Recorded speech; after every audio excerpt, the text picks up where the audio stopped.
JT,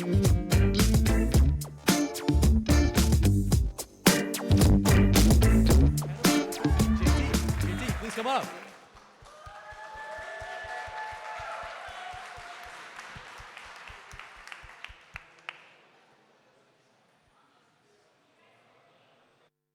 All right. Oh, perfect. Okay. Welcome, everyone, to Growth Hacking Your Community. It's so great to see everyone here. I hope you're having an awesome day 2 of Decipher. I know some of you guys had a late night last night, so it's really awesome to see you all here. So today I'd like to introduce some of my panelists who are going to come on board. So first up, I'll have Barb, if you want to come up and introduce yourself. Hello, everyone. I am Barb, and that is all I have to say, and I love all of you. Do you want to speak more to like what you do, like your current company? Yes, so I am building ChainGab. Something I'm passionate about is NFTs and NFT data specifically, and I'm building this so Algorand gets more exposure, especially in NFT world.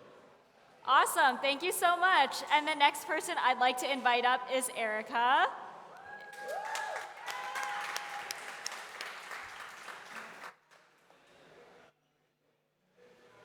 Can you hear me? Yeah. Hi, everybody. I'm Erika, the Chief Customer Officer at ExaMarket. I lead all customer-centric initiatives from support to communications. And before that, I used to work in still startup, but more in the medical field. So Exa got me introduced to blockchain and NFTs. So yeah, that's it. Awesome. So great. And then the last person I'd love to invite, you all know him and you love him, Jay Hole, come on up and introduce yourself.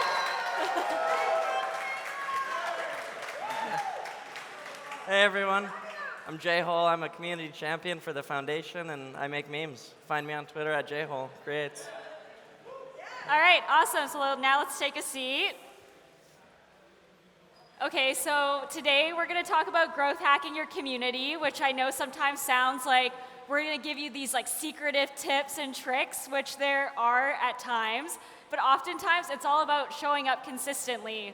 So I just have a question here. Who's trying to like break out of their social media bubble and trying to reach new audiences or like grow a personal brand? Put your hand up if that's you. Yeah, okay, I love that.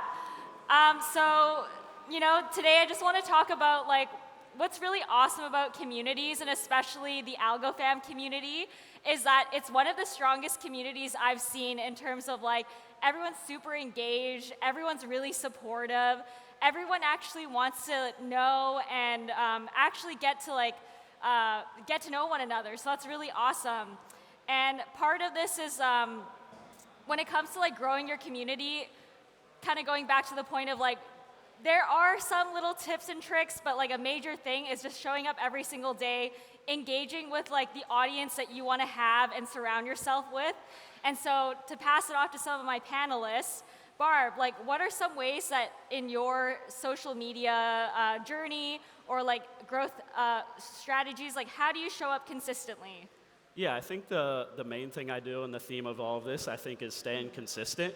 For me, I always had a plan that something I knew I was going to post every day. So people know what they're coming to your account for. I like to bring up people in the Algo fam, and how I got introduced to Algorand was because I knew MJ. Everyone loves MJ. I knew if I needed something about Algorand, he is the headline guy. So when I got into Algorand, it was because of MJ, and he posts consistently about headlines all the time. So he's very consistent, and you know what you're getting when you go to those accounts. And that's what I did with StockTwits. I posted data every single day. People that wanted to see NFT data, they came to StockTwits to get that, and that's how I became the NFT guy. Yeah. Awesome. And then Erika, growing ExaMarket or even in your previous experiences, what have you done to show up consistently? At ExaMarket, we never run any ads, actually, on Twitter, for example. It's pure organic growth. I think I agree with you, Barb. Showing up consistently can help a lot. Sometimes it depends on the business you're running because you don't have always hot news to share, but I think it's important to at least create evergreen content or create educational content as well, so people can always show you and remember your brand. And maybe, I think at Exa we like to say less is more. I tend to think that if people see your notification, they will have to think that it's worth it to read. So that's why we don't post too often, but we try to find the right cadence, actually. Yeah, that's really great. I think, especially as you're growing your brand or your NFT project or your business and resources are limited, I think it can feel like, because a place like Twitter especially, there's always content coming out, it can feel like, oh, I need to post something every single day, but you really don't. I think one way to kind of show up consistently is also just like engaging with other accounts, like-minded accounts, so even from like the Algorand Foundation side, because we are, this like a larger business where we have a lot of ecosystem projects that we can amplify and talk about, there is something for us to talk about every single day. But actually where we find more of like the growth and the community building is coming from actually like engaging with people who like comment on our posts, being really consistent on that across channels. Also just like looking at what are other projects or people in the ecosystem doing and just commenting on the work that they're doing. So that's something that's been really good for like our own channel growth. And so now I want to highlight some strong communities within the Web3 system. So I think NFT communities are some of the strongest communities. Who here has an NFT project? Yay, there's some NFT people. That's awesome. So with the strength of NFT projects, I think like people have really like gathered around either like an artist that they really like or like a vibe that they really like. And even through like the bear market, like a lot of these NFT communities have stayed strong together. So J-Hole, I want to ask you, like, what are some growth that you've seen in NFT projects, and how have they evolved in like growth hacking their communities? Yeah, as you all know, Algorand's the bird chain, and I'm a crazy goose flock, so I'll talk about them. They show up. Ventral shows up. He has quests, which keep things fun. There's loot. He's always coming out with kind of some new art and fun art. So I think just showing up and staying throughout the bear. A lot of people disappear during the bear market, and then bull run comes back, and suddenly they're back, or they died. We all know founders that have died. So I think just showing up, staying consistent, and making it fun. Awesome. And then do you see, like, are they launching, like, collections consistently, or is it more so just about, like, having that brand and, like, having that energy around, like, existing, I guess, like, projects or collections? Yeah. I think, coming out with, the quests and just engaging the community, like I said, and, yeah, just keeping it fun and, not consistently dropping new collections, because that can dilute it and Yes. Pull a lot of liquidity out. So, yeah. All right, really great. So I know here we all love the Algo fam, but in order to continue to add more people to our family, we also need to kind of like expand outside of our bubble and go to other protocols, bring people in from Web 2, kind of like what we're doing with Python developers. So, with everyone's NFT experience here, how have you leveraged other protocols to bring in new communities to Algorand? Yeah, so I think a big one is showing reciprocation. When people come to the Barb Discord, it's really cool to have like the Dirtbirds come, and then we also go there and show the reciprocation between the two, and it brings more people in, and they go back to their Discord and talk about it. And something that I really like, and to bring up someone else in the Algo fam again, Mr. Ventral, and now Ollie. No, he's getting no credit back there. But what they did with Dirtbirds was really awesome. When they come together and go cross-chain like that, I actually just learned last night that like the big plus of that was like a ton of engagement from the Dirtbirds, and there's a lot of people from Dirtbirds now in CGF, and now you got like-minded people in here coming from other chains, and all it takes is a little bit of collaboration and just DMing them and talking to them, and now we got all these vibes together and bringing people from other chains. That's really awesome. And then, Erika, what have you seen from your experience? Yeah, at Exa we experienced several cross-chain initiatives. The first one was a drop with an Ethereum artist, MJXS. I don't know if anyone know him. We also experienced a drop with Kimchi, which is an artist from working both on Avalanche and Algorand. And we also organized several calls for artists from other blockchains or new beginning artists. And the lesson that we learned is that you can't properly onboard beginners or people from other ecosystem without giving them the tool to understand Algorand, because every ecosystem is different. Yes. And that's why at Exa we are trying to work on a new onboarding system that will be out soon to help people getting started, because we think that NFTs is kind of a funny way to get onboarded into blockchain. And yeah, I think educational content matters a lot. All right, that's really good to hear. Like you were able to onboard other artists, they got to experience the Algorand ecosystem, but also understanding that we need to give people the right tooling that's like really simple and easy to use so that the process for them is seamless. So now we're going to get into some more like nitty-gritty content and activities or tactics of how to grow your communities. So who here feels like they're a meme lord or they're really good at doing memes? Other than J-Hole, anyone here? Or who here feels like intimidated making memes? All right, quite a few people, which is why we're here to help. So each person here is going to share more about some tactics that they've used to grow their community. So J-Hole, do you want to talk about memes and like what tools do you use to make memes really quickly? Because like you're just able to do these things on the spot, and that's like a really special skill.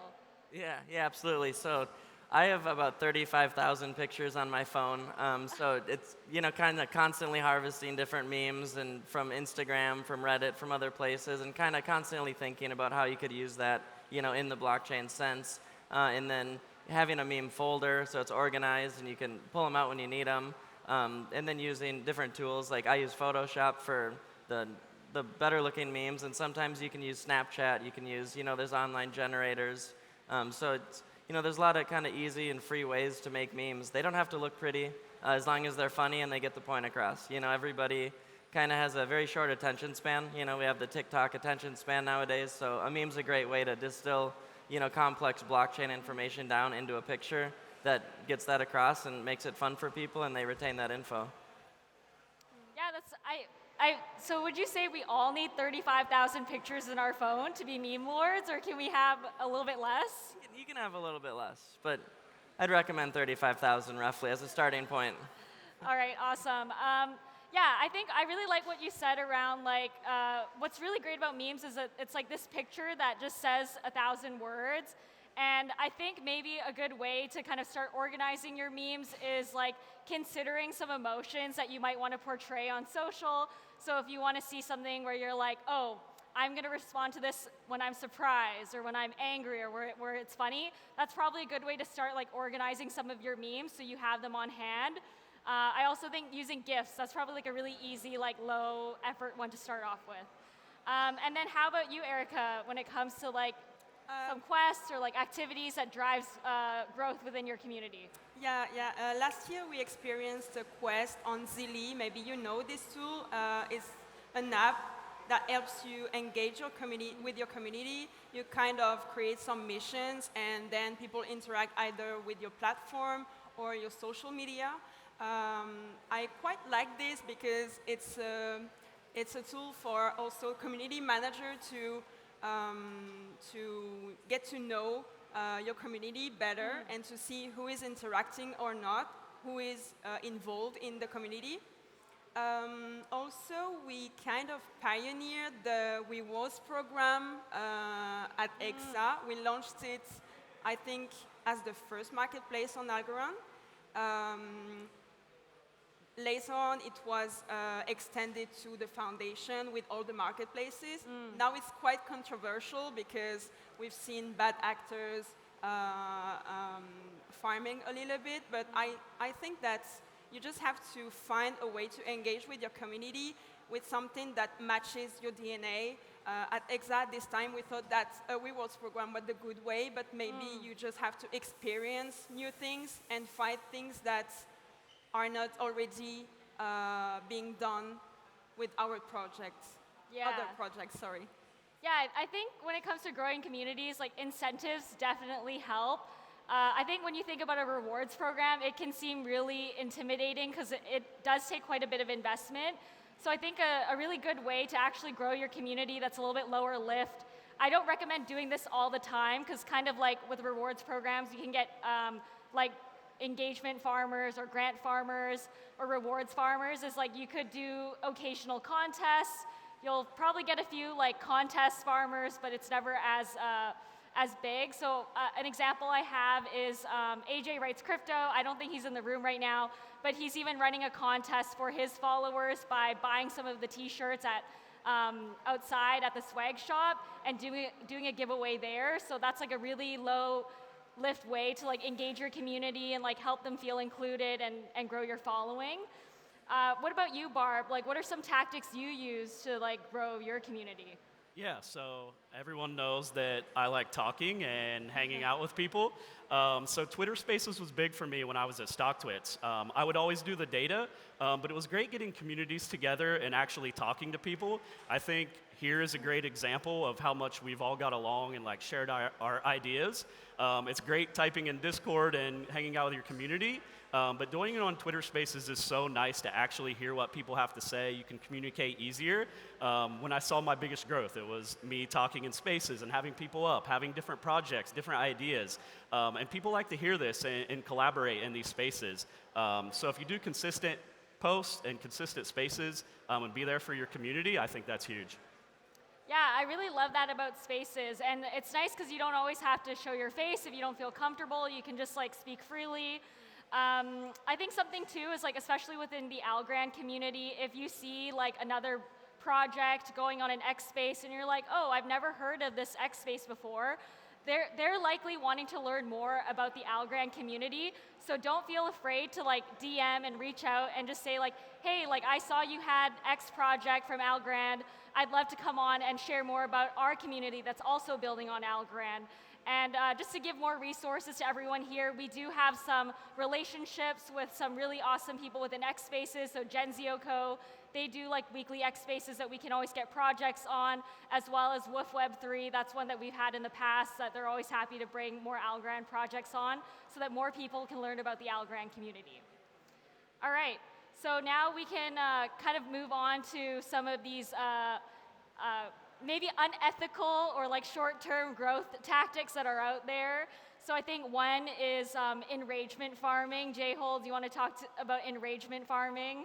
Yeah, absolutely. You have engagement farming and enragement farming, and unfortunately the algorithm doesn't differentiate, right? So you have a lot of people who enragement farm to get likes and get clicks and views, and I think it's really important to take that extra, 20 seconds to click on their profile, look at, okay, they have 50 followers, they don't tweet that much, it's all just enragement farming. It's not worth engaging because you're just boosting them.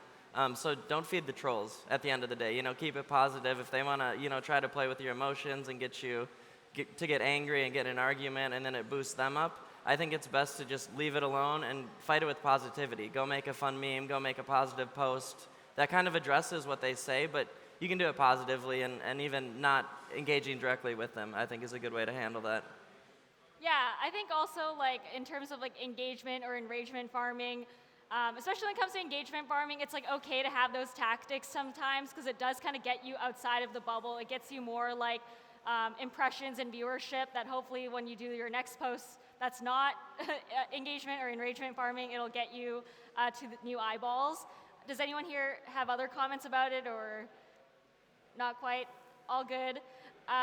Anything else around like short-term growth tactics that might have worked for you in the past?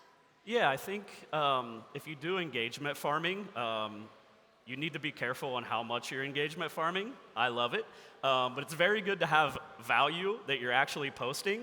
If you're posting engagement farming all the time, the users are not going to translate to paying users or holders. So you want to post valuable information. So I think engagement farming is great to get the numbers, but make sure you're always posting valuable information. Yeah, that's super important. All right, so now moving on to the next topic, let's talk about growing communities in real life. Like just even coming to Decipher, it's so great to see everyone's faces and make those connections that you've maybe had online, or maybe you haven't even heard of these people to finally meet in real life. So from your experiences, what are some ways you've used like IRL tactics to grow your online community? I will go. Yeah. So I've been able to travel a lot in the Web3 world, NFT, NYC, LA, and Miami. And I've been able to make some amazing connections. And for me, it was just going up to people and asking them about their projects instead of doing all the shilling. I've learned so much, even here, about what people do at NFD with John. It's been awesome to hear them. And Fractal, I actually got to talk to that team this morning and learn about their past and what they're doing. It's super interesting, and obviously Ventral, what he does at CGF. And I feel like it's expanded what I know about the entire ecosystem and the people, and it's super easy to engage with them after you have these meaningful conversations and ask them about their projects.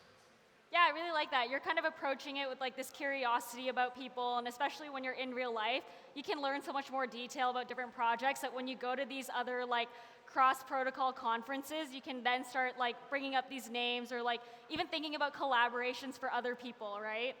And then how about you, Erika? What have you seen from IRL activations? Yeah, the last one we did was at the NFT factory in Paris, actually, where we helped some Algorand artists to get exhibited, so we were super proud of this. It went super well, and I think it's kind of our mission as a marketplace to help artists gain visibility, actually. So yeah, we try to organize this kind of events, such as in the non-fungible conference last year, or the year before, I don't remember actually.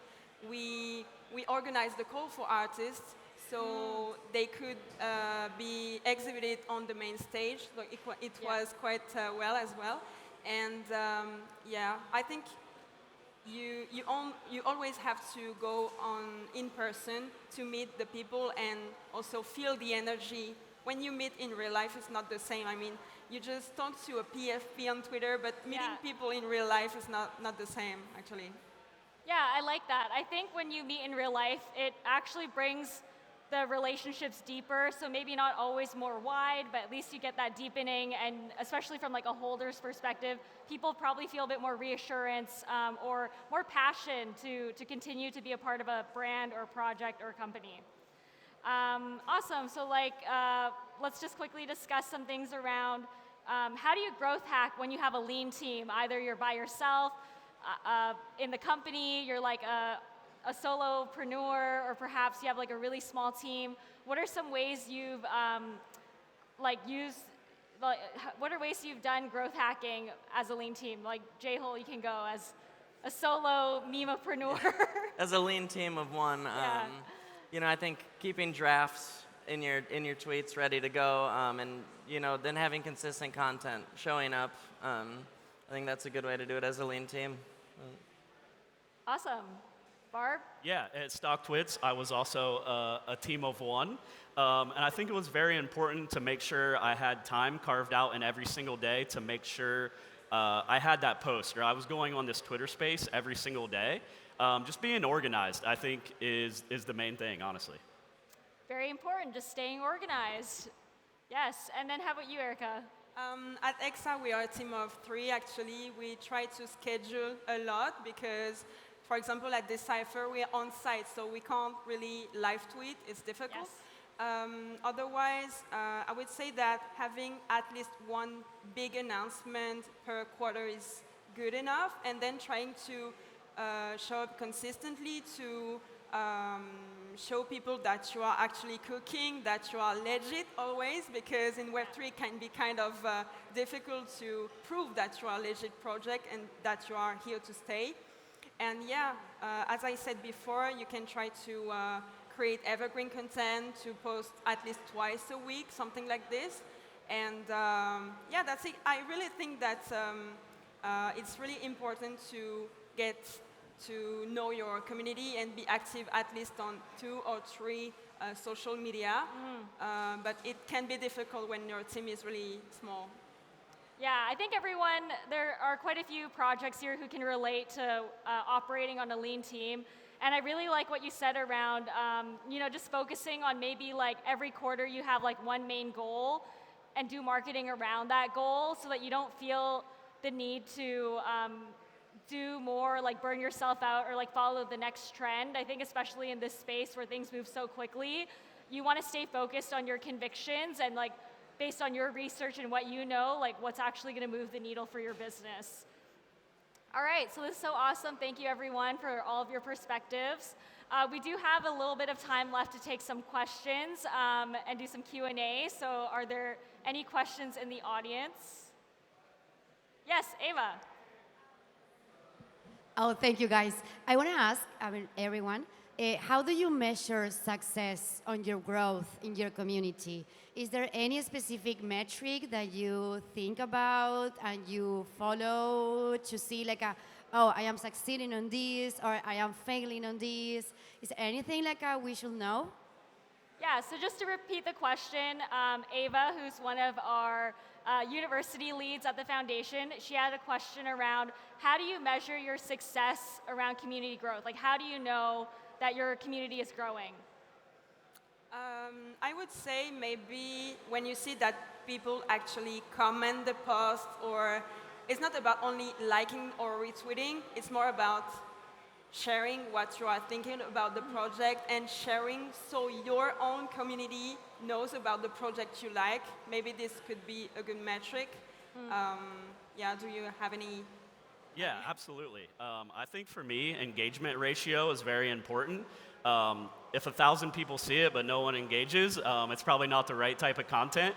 So when I worked at StockTwits and even on my personal now, I make sure the engagement ratio is good and go back and compare it to what I'm sending and what's not working, and pretty much just nail down on the engagement ratio. Yeah, awesome. I think also from like a foundation perspective, we do measure follower growth, but we also like to look at like on a week-to-week basis, like how are our impressions doing? Are we reaching the right people? What's our engagement? I think even looking qualitatively, right? Are people saying more positive things? Are they saying more negative things? Even just like seeing the conversations, not even on your post, but like outside and within the community. I think last night I met someone and I was like, oh yeah, like you mentioned how you left the community and you came back. So it's also good to see like those types of comments to show like the growth and the strength of your community. Oh, thank you so much. Thank you. Does anyone else have any questions? Yes. Thank you for the panel, firstly. I have one small question. Do you have any advice for a small team working in a startup to build a big community? Oh, sorry, can you repeat the question? So my question said, yeah, it's better this way. So I'm working in a startup. We're a very small team and we're trying to build a community.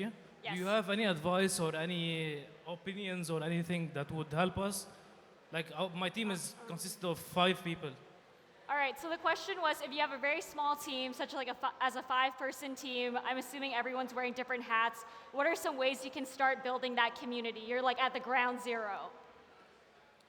Do you need more advices on tools or kind of content? We're building our community on Discord, Twitter, and WhatsApp because it's the easiest to access. I don't need exactly on tools. I would like more on how to build the community, how to engage with the people, how to, how to get engagement. Great. Just to add a bit more context to the question, this person is currently growing their communities on Discord, WhatsApp, and I think you said Twitter? Twitter, Instagram. Yes. Did you have a response? I will just stick with what I said, maybe try to announce news when you have, but only focus on maybe educate people about your product. I don't know what you are selling exactly, but try to create educational content maybe. Okay. And if you don't have, like we said, maybe engaging with people, commenting on others' tweets to make them know your product, maybe, but what is your project exactly? So it's a startup called Lab3. We kind of onboard Lebanese culture and Lebanese people to blockchain and technology and AI and everything technology. So we've been going on for a year now. We're almost at 400 members, Oh, and nice. we're trying to build more and more and more and bring more experts, I would say, because Okay. Lebanese people themselves are not very into blockchain. Yeah, I would say it's good to focus on one channel first and really consider like who is your customer and who do you want to reach. So when you pick that one channel, think about are these people on X? I think on a channel like WhatsApp, it's more close, so it's like harder to bring people in, and same with Discord. So you probably want to pick like a more public channel, such as like X or Instagram or even LinkedIn. I think also something that could help, especially when you're in the early days and maybe you don't have like as many announcements or product updates. I think people really want to see like your journey as like a small team or an entrepreneur. So you could even spend a bit more time growing your own account, because then people also want to follow people, right? They want to see what your leaders. journey Yeah, is. I see. And then maybe as part of like you sharing like the things that you're working on every single week, the learnings, maybe you had a business call and you want to talk about how that went.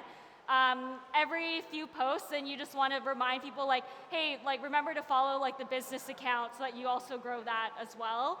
And I think another really good tactic is just like collaboration. So like whether they're within Algorand or like another protocol or like even like a Web2 business, who's someone you can collaborate with to then kind of like gain more followers from like their audience. Thanks. Yeah. Awesome. All right, I think we have time for maybe one more question if anyone has a question. All right. If not, this was just so fun to like be able to chat with you guys. I learned so much. I hope everyone here had some really great takeaways as well, and that we hope you enjoy the rest of Decipher. Thank you. All right.